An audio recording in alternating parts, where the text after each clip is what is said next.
And sorry to Kira. Sorry.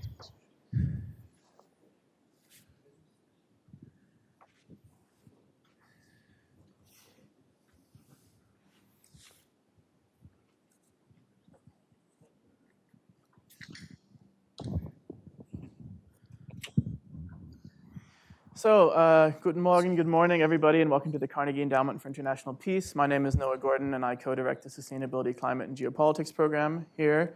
We're really happy you've joined us today. Today's topic is climate foreign policy. That's a phrase that might be new to some people. We generally talk about climate diplomacy, all the important pledges and communiques and negotiations that happen at COP and the G7 and other places. And that's a big part of climate foreign policy, but climate foreign policy encompasses more than that. It's also about trade tools like CBAMs and climate clubs and the tariffs that all of DC is talking about today. It's also about financial tools, concessional lending to strengthen clean energy supply chains around the world, aid to countries after extreme weather events. And it's also about integrating climate considerations into migration and security policy. So climate touches on so many areas of foreign policy. That's why it's so interesting to work on and hopefully interesting for us to talk about today. So we have a great group of speakers. We're going to talk for about an hour and then open it up for audience questions. For those of you here in person, we'll have a lunch reception after. But let's get right to it, and I'll introduce the speakers. We have next to me, Kira Vinke, the head of the Center for Climate and Foreign Policy at the German Council on Foreign Relations, or DGAP, who's co-hosting the event with us today. Michael Apicelli from the US Department of Energy. Michael's director for Multilateral Climate and Clean Energy Engagement there. We have Christoph Schemielnik, the head of the Delegation for German Industry and Commerce in DC and the representative of German Industry and Trade. Axel Dittmann, Deputy Chief of Mission at the German Embassy in Washington, DC. And at the end there, my colleague Milo McBride, who is a fellow in the climate program here at Carnegie. So the first question is for you, Axel. It's about the climate foreign policy strategy that Germany published last year. Germany is one of the first countries to publish a strategy like this. What's in it and what should foreign partners know about it? Okay, I think, first of all, thank you so much for being able to participate in this panel. It's really great to be here at Carnegie, together also with DGAP and the other colleagues. And I'd like to maybe take one step back and say that in this coalition agreement of the current ruling coalition in Germany, there was like an overarching project to draft the first ever national security strategy. And that is a strategy was published last year, which really is the first time how to approach here security. And I think an important element is to have this holistic approach, yeah? Not to have it only focused on defense matters, but really take a look at the resilience and take I think as the Chancellor said, a 360-degree approach. And so we have now, after this national security strategy, we had then a number of subsequent strategies, for example, in defense, to really look at the different elements of it. And one of them is that we have the first time climate foreign policy strategy. And I think this climate foreign policy strategy has a number of issues. One, of course, is what to do to reducing emissions. The other is to look also at the economy, yeah, because we are an industrial state, we are a manufacturing state. The economy is very important. So we wanted to be fit, but also we wanted to incorporate climate elements. So that's another important issue. And then there's a question of strengthening resilience to climate impacts. And so that's, of course, hugely important because climate change has a lot of effects, can lead to a lot of conflicts. And so we want to address that. And finally, climate change can only be addressed globally. In order to do that, we have the COPs, etc., but we need also money and incentive. So climate financing is also an important thing. So I think all of these issues together form our climate foreign policy strategy, and cooperation with the US is here a crucial thing in day-to-day work, and I'm happy to talk about that also later. We're going to dig into that in a minute. It's definitely a wide-ranging, impressive document. You brought up the U.S. Michael, the U.S. doesn't have a climate foreign policy strategy by that name. But if we did have a strategy, what would be some of the most important initiatives that might be in it? Yeah, so thanks so much. And first of all, wow, what a pleasure to be here with all of you today, and certainly with my German colleagues today. It's a real great chance to engage in this space.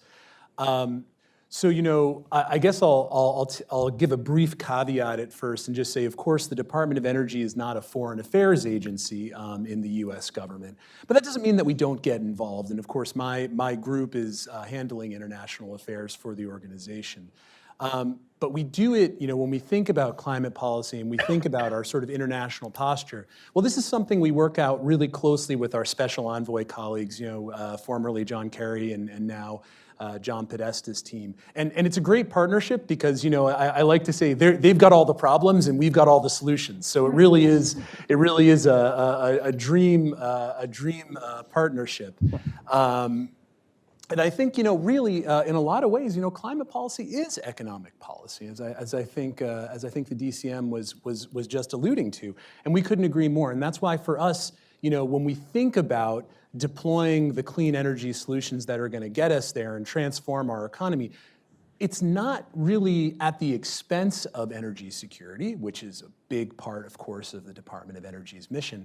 But it's kind of a yes and kind of proposition. We are going to get there, and we're going to do both. We are both going to pursue the deployment of the clean energy solutions, the wind, the solar, the grid storage, the virtual power plants, energy efficiency. We're going to move all of that forward while at the same time advancing and enhancing our energy security. When you look at a country like Germany, you've all taken some pretty bold strides moving away from your reliance on Russian natural gas. Unbelievable what you've accomplished, really, since February of 2022. Only what are we? 2 years, barely more than 2 years. How you've moved from a huge reliance on that to almost zero. And so that's exactly the kind of focused effort that we all need to take in order to transition our economies. Now, for the U.S., that's a 50 to 52% reduction in our greenhouse gas emissions by 2050. But obviously, we've got to get there all together. And so we're very dedicated in our partnership with our European colleagues and, of course, with the developing world to ensure that everybody is pursuing a strategy that leads to greater energy independence, that leads to greater energy security, that deploys those clean energy solutions. That's going to keep, at the end of the day, the thing that is such an existential question for all of us: keep 1.5 degrees C within reach. I'll talk a little bit more about it, throughout the discussion a little bit later. But there's a lot of ways that we're doing that in the multilateral space. But look forward to having that conversation with all of you today. Thanks, Michael. And Christoph, we've already sort of landed on the topic of money. It's one of the most important, climate finance, you talk about this billions to trillions agenda. You're an expert on German industry, operating in Germany and in the US and elsewhere. What are some important things that policymakers can do to make companies invest more in the energy transition? Yeah, thank you, and also great pleasure to be here. Thanks for the invitation. My office, we are based here in DC. We represent all of German industry, but especially the many thousand companies in the United States that call the United States their home. And they were here before all the climate talks. And because the US is such an important investment market, Germany is one of the 5 largest foreign direct investors. And we always ask our companies, why are you here? And they talk about the attractiveness of the US market. And the market is so attractive because of the market size, proximity to customers, and the market stability. Now we are seeing a lot of regulatory framework, such as the IRA and other packages from the Biden administration. This is really, in a way, the cherry on top of the cake to a very attractive market already. So investment decisions, oftentimes they are planned 5-6 years in advance. And so it's not that a CEO of a medium-sized company that we represent opens the newspaper one morning and says, oh, wow, there's the IRA, let's go to the United States. But of course it helps. And when it comes to leveraging more money from the private sector, I think we can, probably policymakers can focus on a couple of low-hanging fruits, such as now I'm asking for more public funding, but, such as like grid modernization, for example, or provide more money for research and development. The government on both sides of the Atlantic, they play such a big role in procurement. They could push for more green procurement and buy more green products in order to leverage the private sector. In the end, I mean, investors, they always like to have stability, certainty. That's why German companies, what we hear from our companies here in the US, they like the IRA because it's a 10-year law. And of course, they like to have it stable no matter what's happening with the election. And so I think governments have to make sure that the law stays in place and that the rules and regulations stay mainly untouched. And this gives a lot of certainty. Kira, we're talking about how to spend more money on the right things, on clean energy. But one problem that we have in the US and Germany is still spending money on the wrong things. We still have a lot of fossil fuel subsidies. The IEA said fossil fuel subsidies in 2022, kind of an exceptional year with the war in Ukraine, were over $1 trillion, and that's just explicit subsidies. This isn't undercounting or the lack of carbon tax, that's for consumption.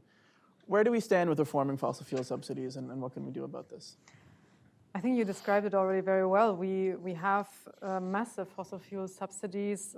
Also, in the context of the energy crisis, Germany introduced new fossil fuel subsidies, for example, for vehicle diesel, gasoline. And this means that we are moving further away from even the upper limit of the Paris Agreement. So you mentioned the 1.5 degree limit. The German government also has stated in various documents its commitment to the 1.5 degree upper warming limit of the Paris Agreement. I personally think that this train has departed and that we have missed the opportunity to protect vulnerable populations in our own country and especially in other countries also from the damages that are above the 1.5 degree threshold. So with regards to subsidies, we have already committed to abolish subsidies actually very soon, by 2025. This was in the G7 statement. However, I do not see in specific also in the implicit subsidies, so for example, tax credits and such things, I do not see sufficient movement in this area. So I do believe maybe also in the context of the NDC updates that this could be actually more explicitly included in the next NDCs that the European Union, for example, is formulating. Maybe this is also something of consideration in the US. Politically, obviously, especially in an election year, it's very complicated, and we have faced massive farmers' protests in Germany with regards to agricultural diesel subsidy cuts. But it is something that has to be done, and it has to be communicated that it will not be possible to sustain the energy system as it is, but that this transformation is very necessary, but also show options on how to make this transition relatively smooth and with a buy-in from the population. So much to unpack there. We could do a whole interesting event just about the farmers' protests in Europe. You did bring up a G7 pledge that hasn't really worked out. The pledge to abolish fossil fuel subsidies by 2025 seems unlikely, let's say. Some of them, but going back to good news just briefly, Michael, there is a new G7 pledge to phase out unabated coal power by 2035. Can you tell us about that? How did that come about, and what does it mean? Absolutely. So, I mean, this is by far, there's two accomplishments that we're really quite proud of in the G7 this year. One is exactly as you say, the 2035 commitment, or I think as it's phrased, in the first half of the 2030s, which, we use these sort of quasi-opaque arcane phrasings to keep everybody at the table sort of nodding their heads and engaged and feeling like, their voice has been heard.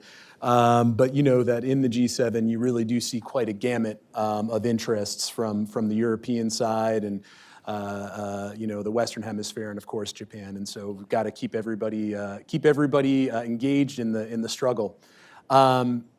We happen to benefit very much from some very fortuitous timing, where our EPA, just days before the final negotiations, put out a new rule on phasing out coal, unabated coal in the US. And so we were able to say finally publicly the thing that we've known for really quite some time now, which is that we'll be able to say that we're phasing out unabated coal by 2035 in the US. You know, and then as we see that real acceleration towards renewable energy, and you know, looking at some of those really vital commitments that came out of COP, you know, last year in the CMA5, you know, tripling renewable energy, doubling energy efficiency. Well, we need to put those pledges to work. And so one of the ways that we're going to do this, and this has really been, you know, this is where, you know, having the overview across, or the purview across the sweep of the multilateral activities really helps us. You know, we get to work with organizations like the International Energy Agency that has the know-how, the data, the recommendations, the policy work to be able to tell us what is going to help operationalize something like the Renewable Energy Tripling Pledge, right? We can build out massive, you know, amounts of offshore wind and solar and everything, but if we don't have the grid delivery mechanisms and the storage systems to get, you know, to make, you know, transform them into baseload power, then we're not going to be able to deliver on the economic promise. And so that is sort of the idea behind sextupling our storage, in an effort to get up to 1,500 gigawatts of new storage on the grid every year. Now that's going to be tough, and you know, when we think about the supply chains that are going to be needed to get there, looking around the world at some of our more challenging partners, I think that there's quite a bit that we all are going to have to do to cooperate on, and I think that, you know, in the European context, your work to mitigate carbon leakage is going to be really quite vital in ensuring that, you know, we have those secure, sustainable, and reliable supply chains of the clean energy materials, critical minerals and materials that we need to reach that promise. I like that you brought up grid storage. The growth of grid storage in the US, particularly in California, has been really encouraging over the past year or so.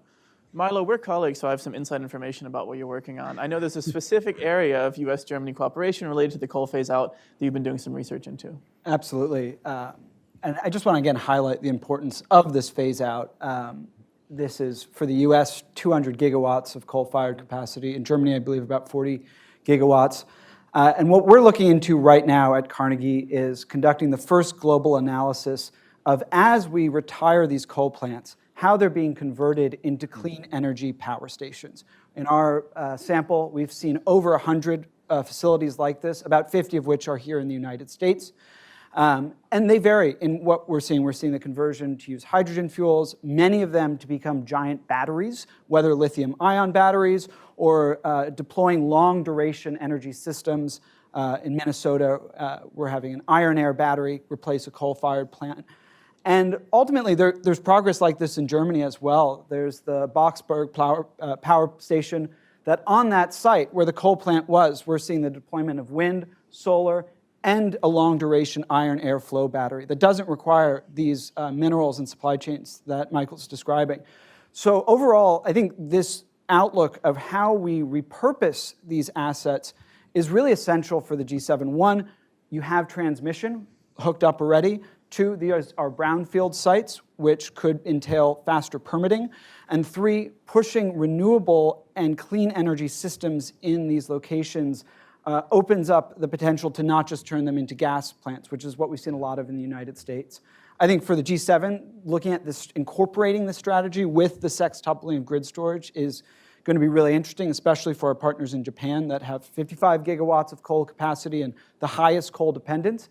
And then also expanding this towards the developing world, and we're already seeing inklings of it in the JETPs, both in South Africa and Vietnam. There are these repurposing projects in very preliminary stages. But thinking of this as a pathway of how we can transition more effectively and efficiently with what we have and with what transmission access we have is a sound strategy. Thanks, Milo. And Axel, I'd like to go back to you. You know, all these things cost money, and I want to look ahead to COP29 and talk about climate finance. That's supposed to be a focus at COP29. The aim is to get a new collective goal for climate finance. Where do we stand on increasing climate finance, and how can the US and Germany cooperate on that issue? Well, as I said also at the beginning, climate financing is absolutely crucial to have this global approach here. And I think that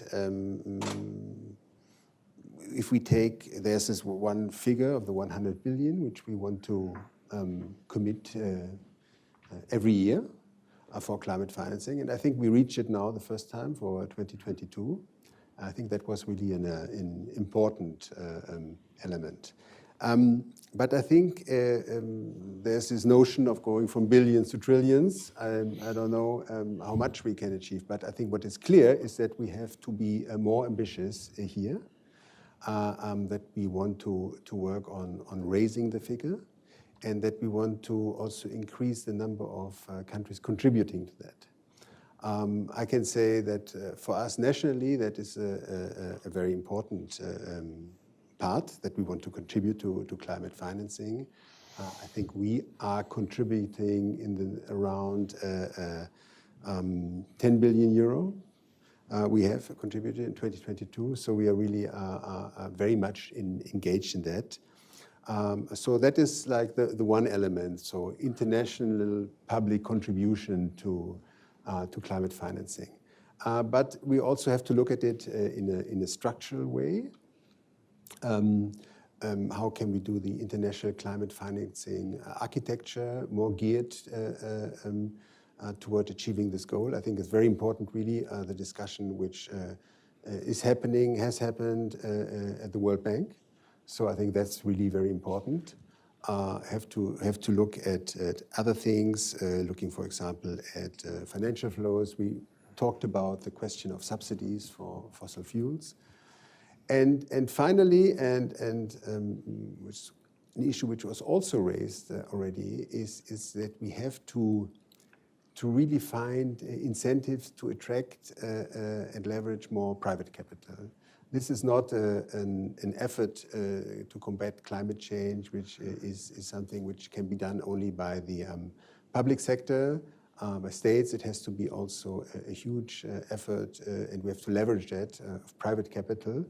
And these are issues which were also discussed, I think, in the spring meetings of the IMF, of the World Bank. So that's another thing. So raising the level of ambition for international public contributions, looking at the architecture and the structure, for example, in international development banks, and then bringing in private contribution. I think that's really something where we all have to contribute. Well said.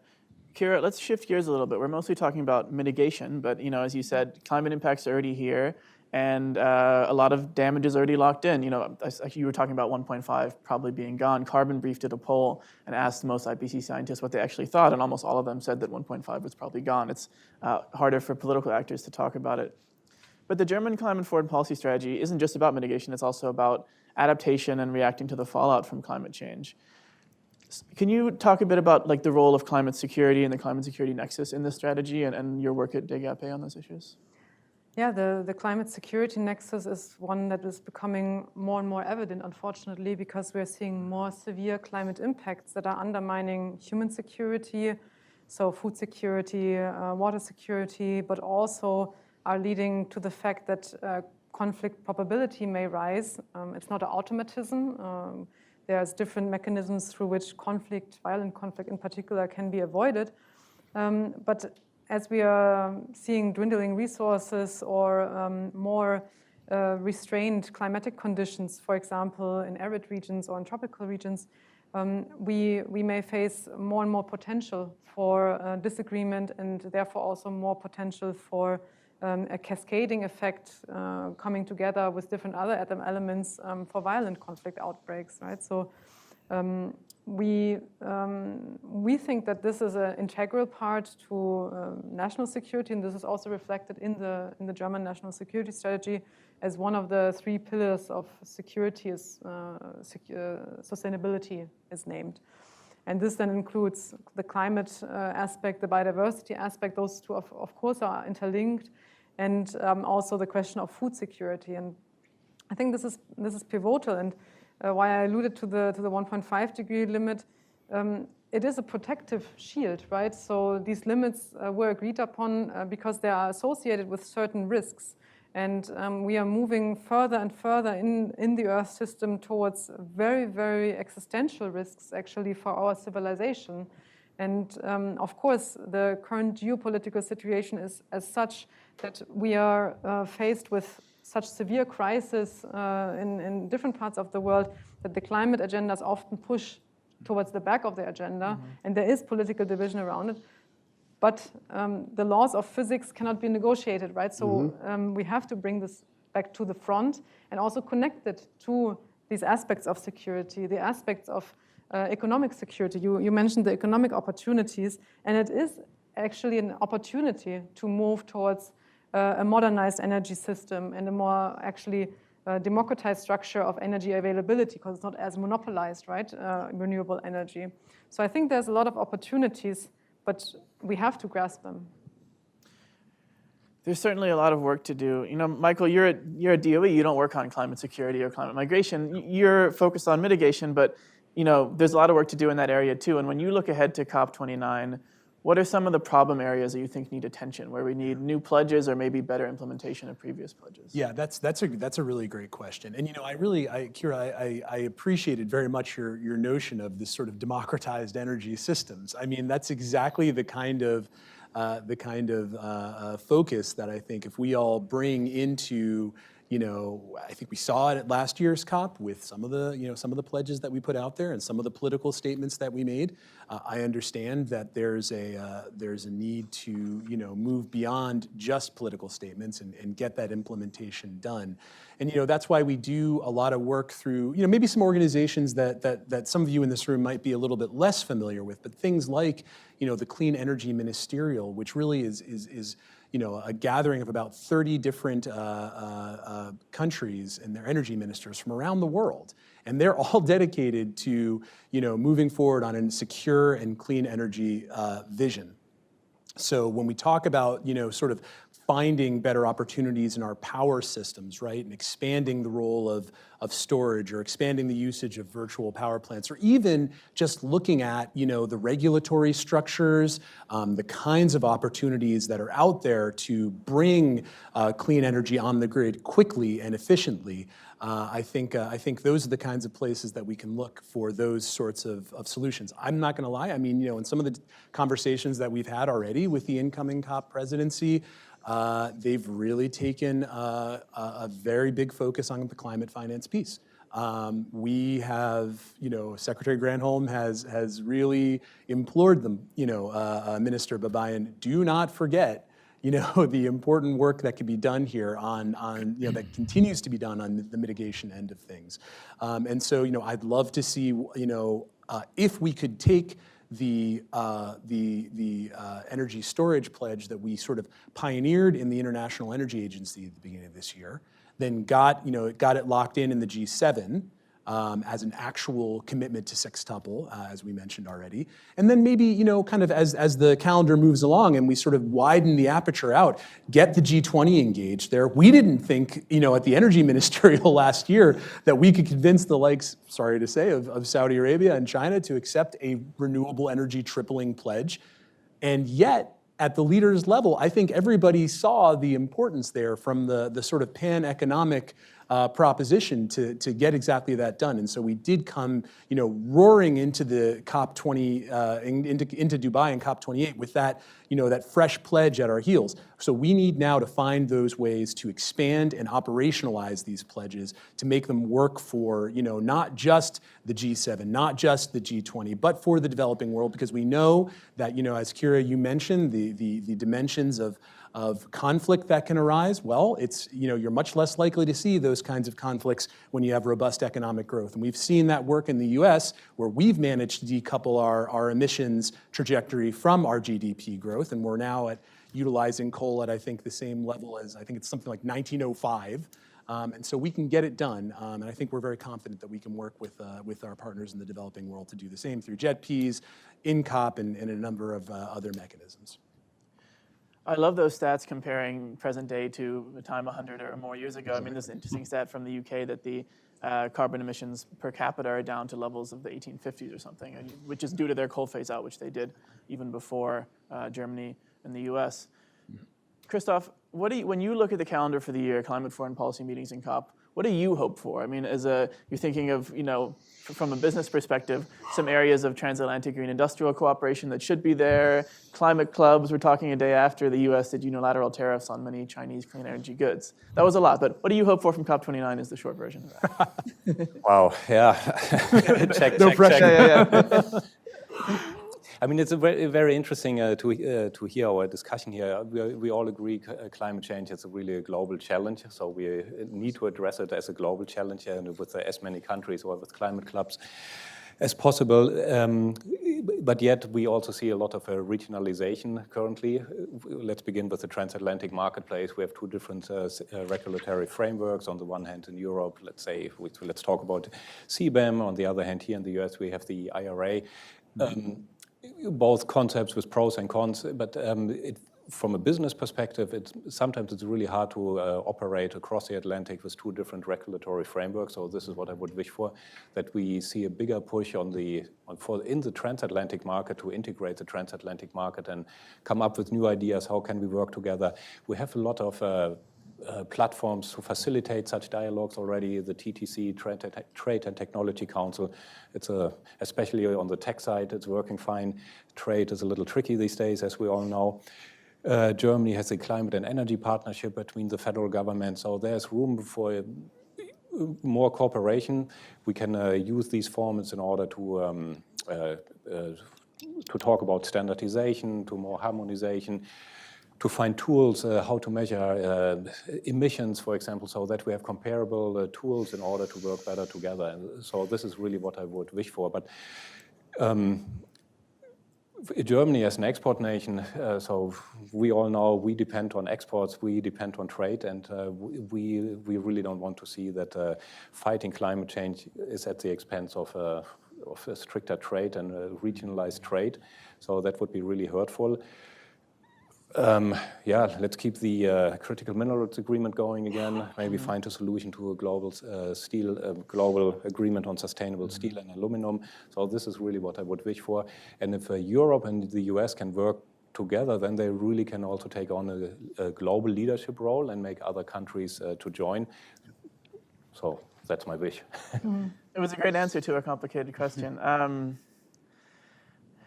Axel, I should have given you a chance to respond when Kira started talking about climate security. I mean, you represent the government that wrote the climate foreign policy strategy with the focus on security. What are some of the instruments and initiatives that Germany uses to, advance its climate security goals?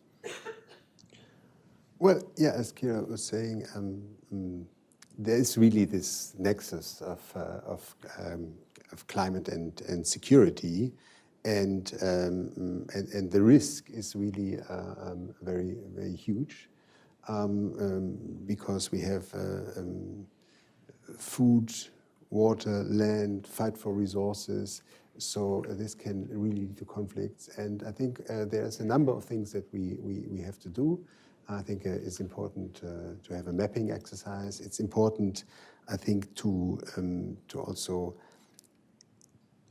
try to have work on early warning systems, to try to really not only react to a conflict when it has arisen, but really to try to understand where is a problem coming, what can we do, which is we have our instruments, humanitarian assistance, we have instruments for stabilization, which is really a very big focus that we are having. And to bring the actors together, to have our economic cooperation instrument also linked to that. And I think if you look at this, there is no one size fits all, there is no silver bullet aspect, so you cannot say we have now this instrument and that will solve like this large number of problems. It is just a complex question, climate and security. And you really have to look at the thematic problem at hand. You have to look at the specific regional aspect, and then you have to talk to the people involved and to leverage also with partners the most appropriate instrument. So this is an issue where I think we have a lot of discussion also in cooperation with the US in the different fora. And let me just mention one or two. I think what we find interesting and also important is to advance the discussion, climate and security, for example, in the UN. I think there's a discussion in the Security Council is important. We also believe that this task force, a climate security mechanism, which was created in the UN Secretariat with the different agencies involved, is an important one. And finally, climate and security also has a defense component, so to say. You have the armies involved also in combating climate change. And so we also support, in the framework of NATO, for example, discussion on climate and security. So what I want to say is hugely important, hugely consequential, something we have to deploy our national instruments that we have, working together in partners, but also bringing it up to the level of multilateral organizations. Kira, one part of the climate security nexus that Axel is talking about is climate migration. I know you've written a book on the topic called Sturmnomaden or Storm Nomads. You know, can you say who are storm nomads, and maybe for the American audience who may be more familiar with people who are displaced by forest fires in California or leave the Northern Triangle because of drought, how does this come up in a European context? Like, what are some of the things that, as a European expert on climate migration, that you think about the most? Yeah, thanks. Actually, it's probably going to be translated soon into English. Not sure if the storm nomads works as a sort of metaphor here. You can workshop it here. I mean, it's in the end a new term that I thought would be appropriate in the German language, more appropriate than the sort of climate refugee narrative that is often used, first of all, because the refugee status is a very specific status that doesn't apply to people who are on the move because of climate change, and also because many people are also moving within countries, right? So if you're displaced by a flood or a wildfire, most people want to return to their homes. This is the case in Hawaii as well as in Germany, where we had massive floods displacing people. And it's also the case in Bangladesh. People would like to stay where they are and return to their homes, and maybe also don't have the financial means to move somewhere else, right? So it's a quite complex topic, but nevertheless, we are seeing different types of movements in the context of climate change, right? So you have this sudden displacements, you have longer-term movements, for example, in anticipation of climate impacts, so coastal retreat. We see these impacts in the US. We also see it in Germany, as I mentioned, the Ahrtal floods, devastating floods that also displaced people some of whom have not been able to return to their homes yet. Others perished in the floods. But we also saw significant displacements in the context of the Greece wildfires. Maybe some have seen the pictures last year in the newspapers, where the wildfires really destroyed large chunks there. And so the risk landscape is really changing. And this means that human movements, livelihoods are changing with it, so to say. And what is concerning is that we may face more and more nonlinear effects in the climate system, so effects that are not gradual, so we put more and more CO2 into the atmosphere and it gets a little bit worse. No, we will see maybe more disruptive effects. And for these, I think we are not very well prepared. We have done quite well in adapting some parts of our infrastructure, but we also see limits in that, in our disaster preparedness. And maybe this is also something that Germany and the US can intensify their collaboration. I think the US and the population is here more trained in reacting on a household level, on a community level to disasters. And maybe Germany can share some institutional insights. So I think this is something to work on together and also share with other partners. You bring up an important point, a neglected point about who actually moves due to conflict or weather disasters. It's not, the poorest and most vulnerable people usually don't have the resources to move, and those are not people who cross borders, and that affects how you help them and what you do in response to these crises. This is a sort of a partisan political question about U.S. politics. So, Michael, I'm not going to ask you to step in here. Don't worry. Milo, Germany and the U.S. have a climate energy partnership, and there's an election in the EU this year. There's an election in the U.S. this year. Can you talk about the differences between maybe a second Biden term and a second Trump term for U.S. and Germany climate cooperation? Yeah, it's something we're thinking about heavily here at Carnegie right now, where over the next year we have a bipartisan task force for clean energy foreign policy, really trying to forge some level of consensus, figuring out what sectors, what partners we can create a type of longer-standing climate or clean energy foreign policy with. And yeah, it goes without saying, it's a big election year in the US and globally. The elephant in the room, perhaps the donkey in the room, depending on who wins, will entail material consequences to the US energy transition outlook and perhaps to the transatlantic relationship. I do want to take a step back and read beyond the headlines and address this with some nuance in that just to first focus on what happens domestically under a second Trump presidency. We see claims that the Inflation Reduction Act will be unilaterally repealed. I do not think that is a likely scenario. There will be ministerial changes that affect perhaps LPO financing or certain loans. But the reality is the core of the Inflation Reduction Act is this tax architecture designed to produce massive amounts of EV batteries, adjacent chemicals, solar modules, cells, and those are majority in Republican-controlled districts. It seems unlikely that on the supply side, even where Republicans control the legislature and executive, we would see a unilateral repeal. I think we could see some sort of shifts in demand-side subsidies. In the US, we've had this ongoing game of investment tax credits getting capped and then getting put back on. So the industry is quite familiar with that. So that's all to say. I think it's not necessarily a fatalistic look domestically that a lot of media reports are alluding to.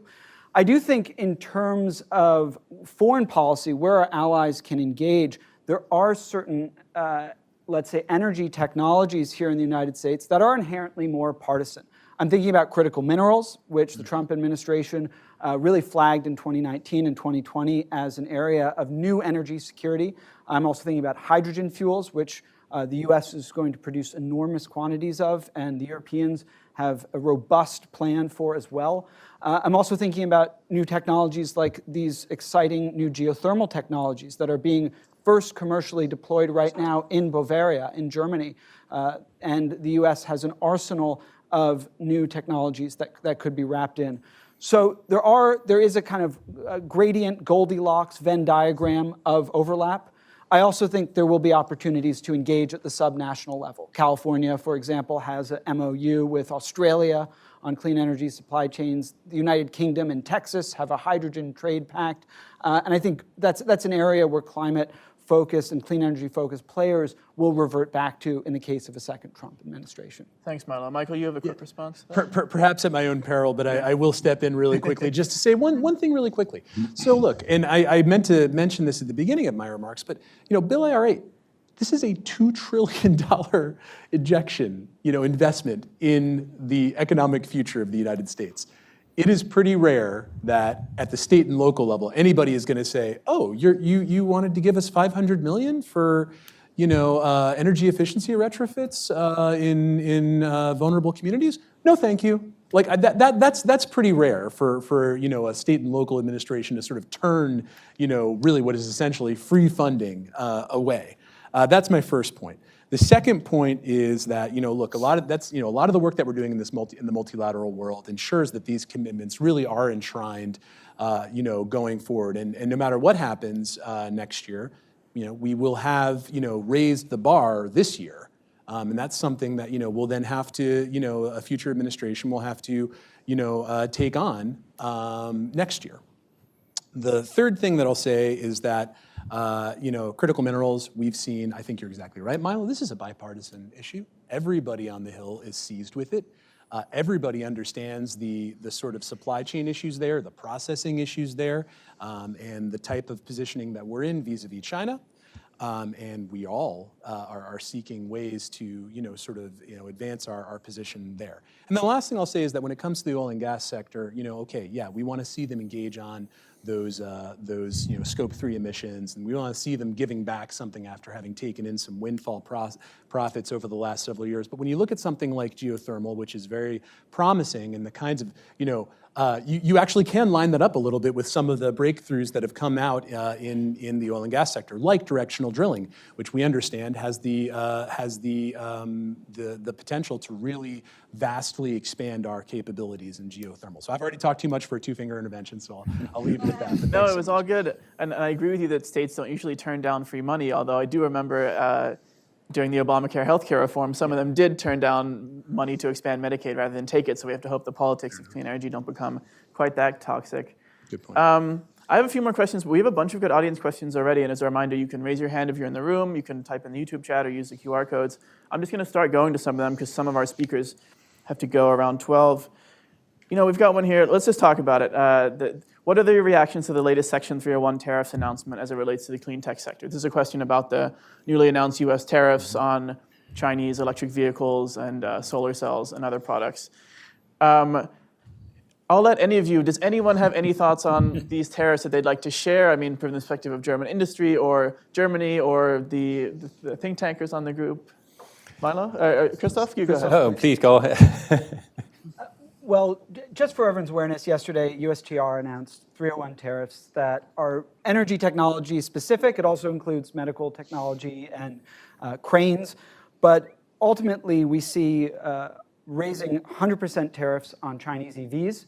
I think it's important to see that as a preemptive policy. There's just a very small inflow of Chinese EVs to the US market, something about 10,000 cars a year. I think where this does get interesting is on tariffs on batteries for those EVs.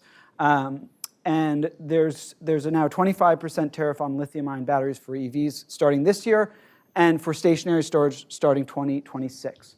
This is going to most materially impact Chinese exports into the US market. The US is right now dependent on Chinese batteries. In a year or two, there's going to be a battery belt scaling up. And hopefully the US will become more self-sufficient. I think to bring this back to the transatlantic conversation is thinking about this in the context of what's happened in the solar sector in Europe. We've seen the US push massive sticks against Chinese solar products in various ways, and a glut building up in the European stockpiles of solar modules. That has caused a difficult moment for European manufacturers, Meyer Burger in Germany, polysilicon producers in Norway. And that's all to say these trade tariffs do have consequences. And I think if we see a lesser flow of lithium-ion batteries to the US, then do we potentially see those batteries going to the European Union, where Germany and the Nordics and France all have their own battery belts, hoping to develop these systems as well. So yeah, I'll stop there and looking forward to our fellow commentators. Chris, you can touch on tariffs, but I'll throw you another one since we have another audience question here. It's about how do we ensure we have the manpower with the necessary training to ensure these climate goals and transitions are doable. I mean, if you represent business, you need labor as well, and we need people who know how to expand the grid and install heat pumps. So maybe the tariffs question and the question of workforce training and manpower for this. I mean, maybe one comment on the tariffs and what we observe right now with the U.S. government, and I think there's not too much of a difference right now who's in the White House when it comes to focus the economy very heavily on the domestic market. And so the question the U.S. has to ask itself, like, how in the world are you able to move forward without letting goods in that you really need to manage the energy transition? And again, so Buy America is really can be a problem, and not only for Germany that we cannot bring in our goods, but also then for the US in order to achieve the energy transition. With regard to workforce, my elevator pitch is always you need LLC, land, labor, capital, in order to produce something. And right now, what we hear from our companies in the US, from the German companies, is it's so hard to find any labor, not only skilled labor, really labor who is able to produce something, to put stuff together.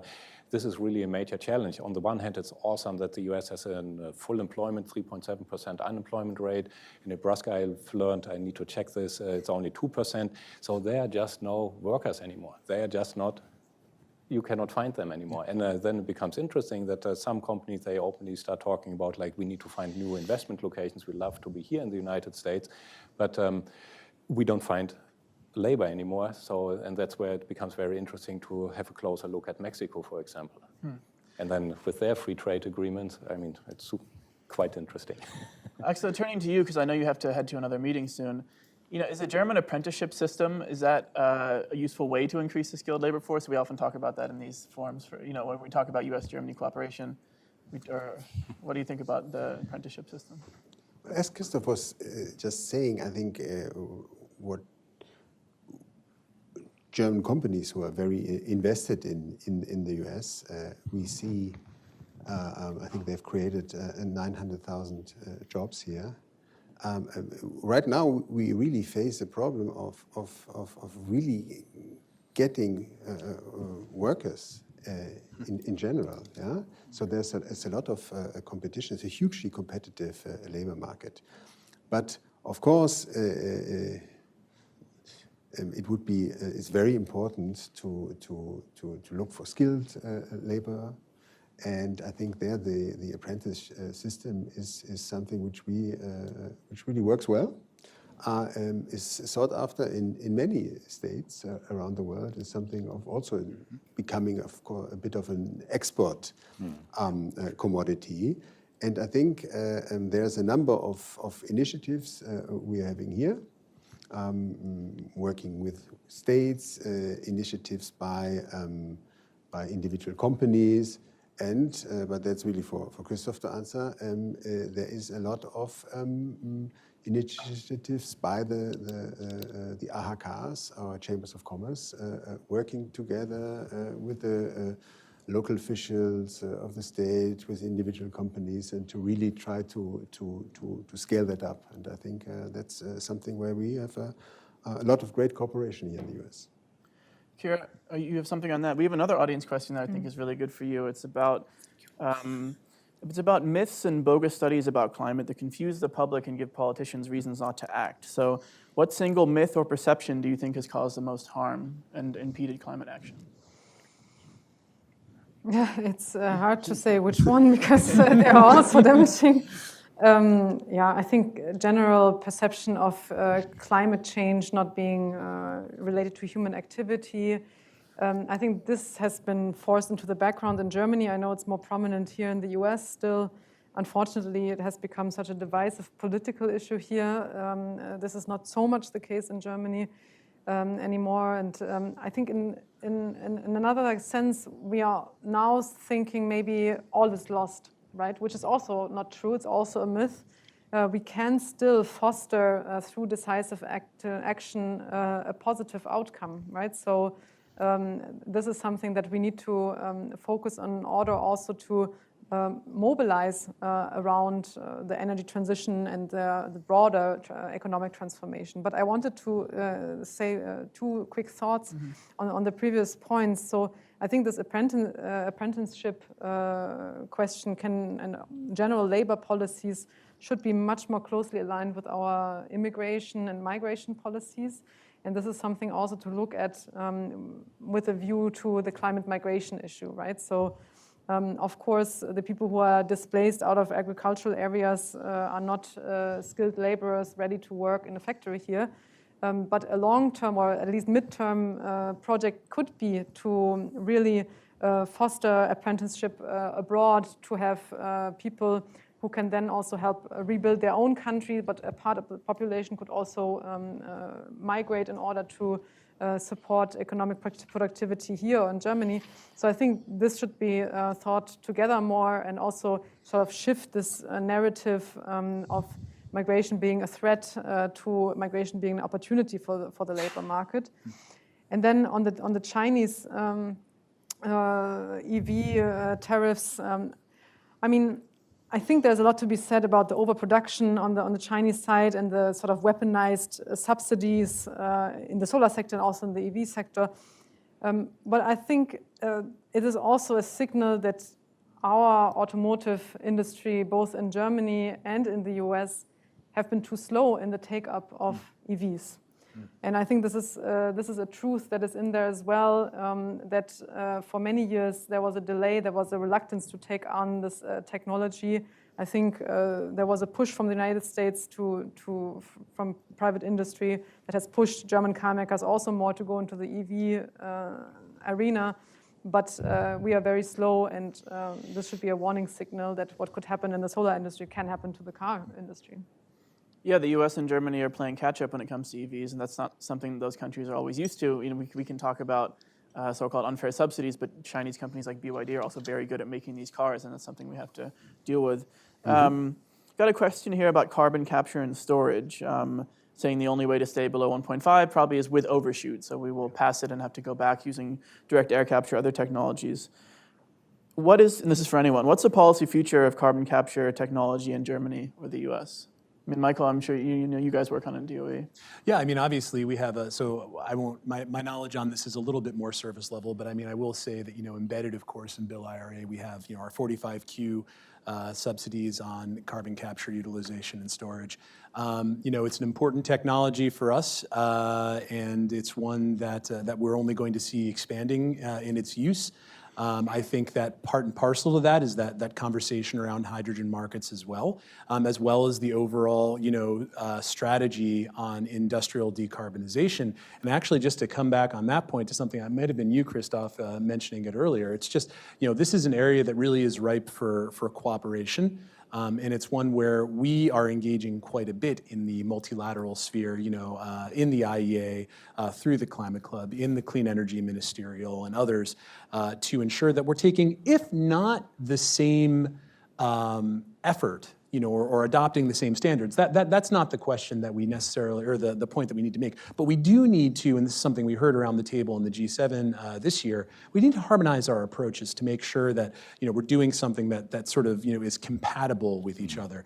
That's on the one hand. And then when it comes to things like CBAM, again, I think we have an awful lot to learn from the European approach, and we're starting to do some thinking of our own. You've got some things out there like the Prove It Act in Congress, which is looking at ways to sort of quantify emissions and capture those and understand those emissions so that we can use our technologies and so that we can, work appropriately with those who don't. And then lastly, I just have to say, I mean, if nothing else, Christoph, we can take a lesson from Germany. You reduced your dependence on Russian natural gas in 2 years to almost nothing. So certainly, if you can do it in the realm of natural gas, I'm very confident we'll find a way when it comes to clean energy supply chains and battery supply chains. Sorry, I know that's not much to do with CCUS, but I wanted to get that point in as well. I mean, we increased our dependency on American LNG in the same time, but you're right that it is a sign that we are able to transform faster than maybe previously thought. If I can comment on one aspect of this overshoot. I mean, there's a lot of talk about overshoot, and it's of course correct that you need CCS in order to sort of bring back the warming. And however, overshoot means that agricultural lands will be destroyed. It means that homes will be destroyed, and it means lives that are lost. I think it's good to contextualize what this actually means if we go above these thresholds and not just see it as a sort of expandable boundary that will have no consequences, right? This will have very real life consequences and maybe even a set of certain cascading risks, which may be much harder to manage than what we're currently witnessing. And I think in the CCS area, there's a lot of room for technological development, also for price drops, but we also have natural solutions, right? So increasing the tree cover again, building with wood. So I think these kind of solutions need also to be taken into consideration, and building this sort of bioeconomy approach is something one should take a closer look at. Yeah, you're right. You can pull carbon out of the air, but you can't turn back the clock completely. You can't refreeze an ice sheet that's melting. So there are limits to what you can do with direct air capture and things like that. If we don't have questions, yeah, please, Christoph. I just need to answer with regard to CBAM, very brief. So if you get a CBAM in the United States, they integrate an export rebate in order to really stop carbon leakage. Because what's happening now, or most likely is going to happen, that European companies only serve the European market, produce for the European markets, but then for other areas worldwide, they service their location through production outside Europe. And I don't know if I'm not an expert on CBAM, but for me this doesn't sound like stopping carbon leakage. And our friends at the WTO won't be happy to hear you say that, but it might be something that happens anyway. Well, that's why those multilateral organizations are so important. You've got groups like the OECD, where they're looking at the sort of stock takes that are needed in order to understand what that carbon leakage looks like, in order to quantify it and make sure that we're all, again, harmonizing our approaches. Not the same approach, but approaches that are compatible. And I agree with that. It's very important because there's different systems that we have. But the idea of the climate club is really to address the question of carbon leakage and to do it in a way which is not a protectionist approach, but is really to create common standards. We have to address the issue. It's not good to just have the production somewhere else at lower standards. Yeah, and so this climate club initiative, which was launched in the framework of the last COP, I think our Chancellor Chile was convening. I think we have now 37 states, countries already participating in that, and that is really something where we can really work together to work on common standards. Very important. Yeah, and as CBAM, that's a type of tariff. And just to go back to the tariff issue for a second, it's really interesting to see what Europe will do now. Milo, you said the U.S. doesn't import Chinese EVs anyway, but it will change flows in the future. This ensures that will not happen.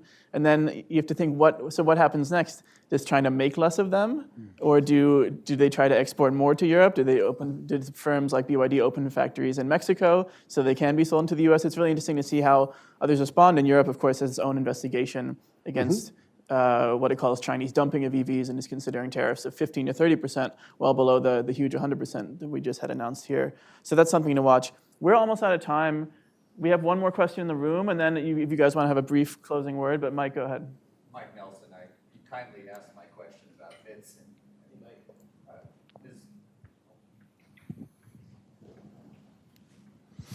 I'm Mike Nelson here at Carnegie, and thank you for asking my question. And Ms. Vinke, thank you for a great answer. I'd be interested if any of the other four panelists have a candidate, a myth that's doing a lot of damage. I'm a technologist. The myth I see is that a lot of people seem to believe that we'll find a magic technology, 10 or 20 years will solve the problem. But if anybody has another myth that's out there, or any idea about who's spreading these myths.